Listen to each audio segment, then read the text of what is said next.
Excellences, les autorités du Sénégal. Nous sommes ici sur le canal de la Gueule Tapée. Je dis bien sur le canal de la Gueule Tapée. À peut-être 4 ou 5 kilomètres du palais présidentiel, à moins de 15 minutes de la résidence du président Diomaye Faye. Voilà l'image que nous offre la capitale Dakar. Un spectacle inqualifiable, indigne d'une capitale.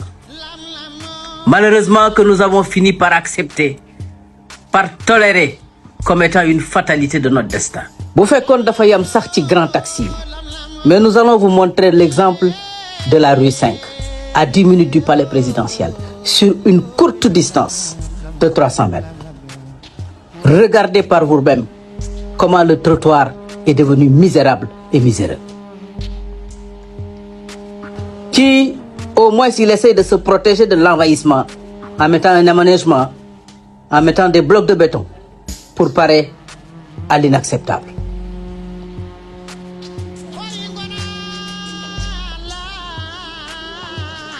Dans cette zone, il y a presque plus de trottoirs. Littéralement occupé par les marchands ak ñi nga xam ne ñooy fóotkat yi. Cette place est devenue non seulement un lieu de travail, un lieu d'exposition, un atelier en pleine rue qui occupe littéralement et abusivement les trottoirs. Des voitures qui sont garées ici depuis belle lurette. Des trottoirs qui sont transformés en séchoirs ak ay lignes yu ñu implantées au milieu des trottoirs. Voilà le spectacle que nous avons sur une courte distance de moins de 300 mètres. Vous n'êtes pas au bout de vos surprises.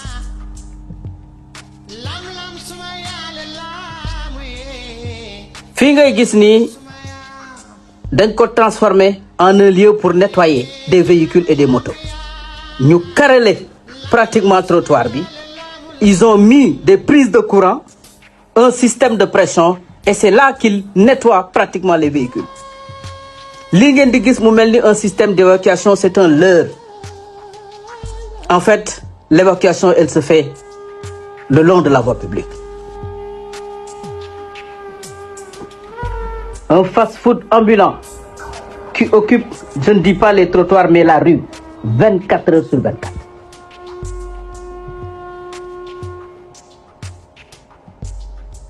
Un magasin qui s'est permis d'outrepasser ses prérogatives et d'occuper littéralement les trottoirs.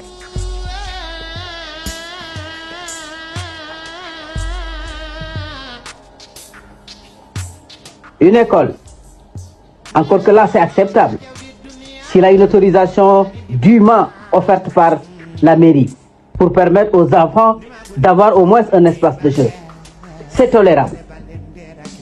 La catastrophe.